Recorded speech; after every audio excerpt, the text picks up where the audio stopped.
Hello යාළුවනේ. ඉතින් කොහොමද යාලට? වෙනද වගේම අදත් මගේ travel mo YouTube channel එකට ඔයාලව ආදරයෙන් පිළිගන්නවා. ඉතින් අදත් මම vlog එකකින් අරන් ආවේ ජපාන් වල travel කරනකොට යන්න ඕන තැන් කිහිපයක් ගැන. ජපාන් වල travel කරනකොට නිතරම වගේ හැම තැනකදීම convenient stores එකක් අපිට හම්බ වෙනවා. ජපානයේ ඇතුළත විතරක් මේ වගේ shops වර්ග ලොකු ප්‍රමාණයක් තියෙනවා. ඒ අතරින් අද මම මේ vlog එකෙන් අරන් එන්නේ 7-Eleven, Family Mart, Lawson කියන shops තුන ගැන. මේ shops වලට ජපාන් වල කියන්නේ කොම්බිනි කියලා. මේ කොම්බිනි වලට ගියොත් අපිට services ගොඩාක් ලබා ගන්න පුළුවන්. ජපාන් වල කොම්බිනි කල්චර් එක ගොඩාක් ඉන්ටරෙස්ටිං. මොකද පැය 24ම මේ කොම්බිනි ඕපන් වෙලා තියෙනවා. දවසේ කොයි වෙලාවක ගියත් අපිට පුළුවන් අපේ ඕමනා කරගන්න.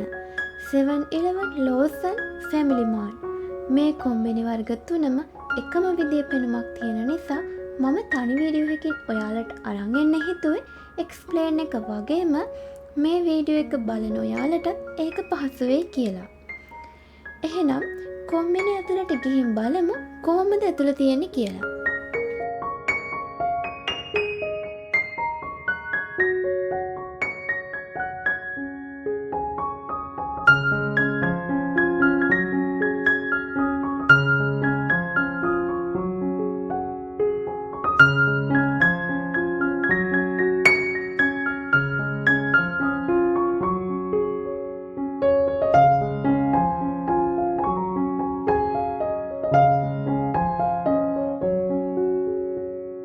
කොම්බිනි වල තියෙන ලොකුම ඇට්‍රැක්ෂන් එක තමයි ෆුඩ් සෙක්ෂන් එක.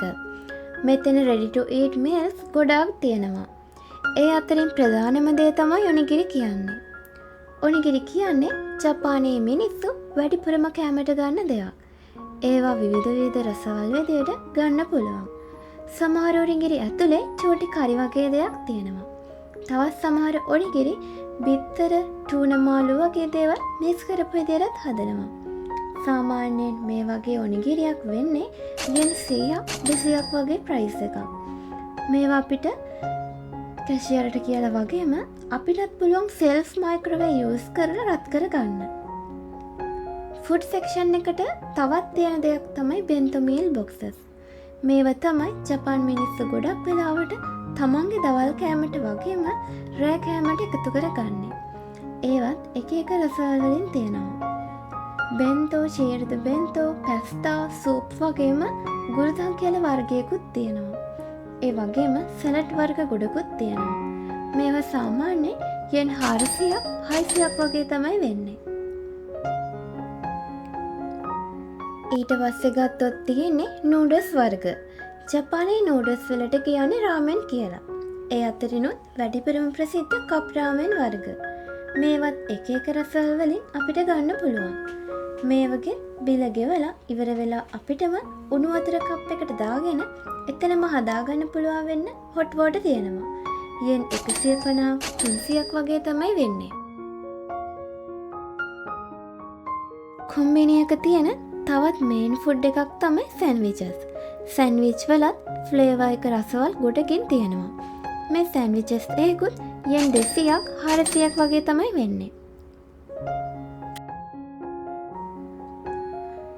ඒ වගේම කොම්බිනි වල හොට් ස්නැක් සෙක්ෂන් එකක් ගොඩක් ප්‍රපියුලර්. ලංකාවේ ෂූටිස් වගේම ජපානයේත් තියෙනවා එක එක ස්නැක් ಜಾති. ඒ අතරින් වැඩිම ප්‍රසිද්ධ වෙන්නේ 7-Eleven එකේ fried chicken, Family Mart එකේ Fami chicken, Lawson එකේ karage. ඊට අමතරව තවත් රස ස්නැක් වර්ග ගොඩාක් තියෙනවා. ජපාන් නම් වලින් කිව්වොත් කරාගෙබෝ, සසමියාගේ අකිදොරි 7-Eleven එකෙත්, Fami chikiretto, ජම්බු පුරංකු Family Mart එකෙත් කරාගේ වර්ග Lawson එකෙනුත් දකින්න පුළුවන්. මේ ස්නැක් ಜಾති සාමාන්‍යයෙන් yen 350ට අඩුවට වගේ ගන්න පුළුවන්. ඒ වගේම කොම්බිනි එක ඩ්‍රින්ක්ස් ගැන කතා කරොත් හැම කොම්බිනි එකම කොෆි මැෂින් එකක් තියෙනවා. කස්ටමර් තමන් කැමති කොෆි වර්ගය කිව්වම කප් එකක් හම්බ වෙනවා. ඉතින් ඒ කප් එක මැෂින් එක ඇතුලින් තියලා කස්ටමර්ටම පුළුවන් කොෆි එකක් හදාගන්න. 7-Eleven එකේ ගත්තොත් සුමෝජි කියලා තියෙනවා. ඒවත් වර්ග ගොඩකින් තියෙනවා. අපිට කැමති කප් එක අරගෙන බිල් එක පේ කරලා සුමෝජි මැෂින් එක ළඟට ගිහින් කප් එකේ බාකෝඩ් එක ස්කෑන් කරලා කප් එක ඇතුලෙන් තියන්න විතරයි තියෙන්නේ. මේ සුමෝජි වර්ගත් ජපානයේ ගොඩාක් ෆේමස්. මේ සුමෝජි එකක් යෙන් 300ත් 400ත් වගේ තමයි වෙන්නේ. ඒ වගේම අයිස් කොෆි යෙන් 100ක් 200ත් වගේම හොට් කොෆි වර්ගත් යෙන් 100ත් 200ත් වගේ වෙනවා.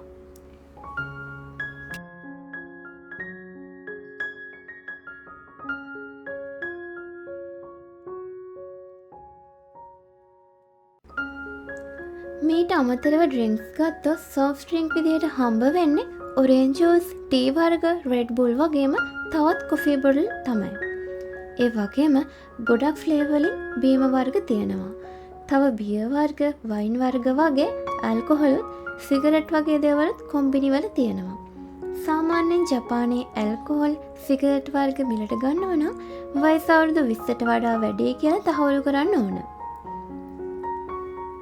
මේ කන්විනියන්ස් ස්ටෝර්ස් වල තියෙන ස්වීට් දෙයක් තමයි ඩෙසර්ට් වර්ග. යෝගට්, පුඩින්, අයිස්ක්‍රීම් ඇතුළුව ජාති ගොඩාක් බලාගන්න පුළුවන් ඩෙසර්ට් සෙක්ෂන් එකෙන්. මේ ස්ටෝර්ස් වල ෆුඩ් ස්ටෝර්ස් වලට අමතරව එක්ස්ට්‍රා සර්විස් කිහිපයකුත් තියෙනවා. උදාහරණයක් විදියට ගත්තොත් ATM පාස් එකමත් මේ වගේ කන්විනියන්ස් ෂොප්ස් එකකින් ලබා ගන්න පුළුවන්. ඒ වගේම කොපි මැෂින් පාස්කමත් ලබා ගන්න පුළුවන්. තවත් වැදගත්ම සර්විස් එකක් විදිහට බිල් පේමන්ට් කරන්න පුළුවන් chance එකක් තියෙනවා. ඒකත් ගොඩාක් helpful.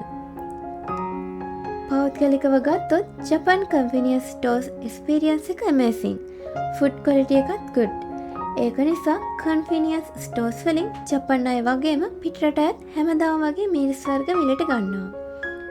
ඔයා ජපාන් travel කරනවා නම් අනිවාර්යෙන් try කරන්න ඕන දෙයක් තමයි convenience stores එකක් බලන එක. එකම තැනකින් ගොඩක් දේවල් කරගන්න සහ මිලට ගන්න පුළුවන් නිසා මේ ස්ටෝර්ස් ගොඩාක් වැදගත් වෙනවා. ඉතින් මම හිතනවා මේ vlog එකෙන් ජපානයේ කන්විනියන්ස් ස්ටෝර්ස් එකක අත්දැකීම ඔයාලත් විඳගන්න ඇති කියලා. එහෙනම් තවත් මේ වගේ ලස්සන vlog බලන්න මගේ channel එක subscribe කරලා bell icon එකත් press කරලා තියාගන්න. අතට ගිහලා එන්න. sayonara.